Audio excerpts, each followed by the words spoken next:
गरुडगमन तव चरणकमलमिह मनसि लसतु मम नित्यम् गरुडगमन तव चरणकमलमिह मनसि लसतु मम नित्यम् मनसि लसतु मम नित्यं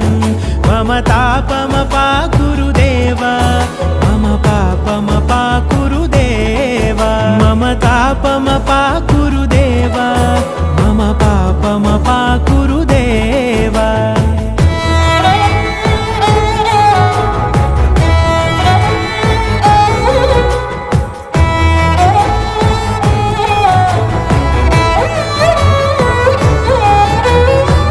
जनयन विधिन मुचिहरण मुख विबुध विनुत पद पद्मा जल जनयन विधिन मुचिहरण मुख विबुध विनुत पद पद्मा विबुध विनुत पद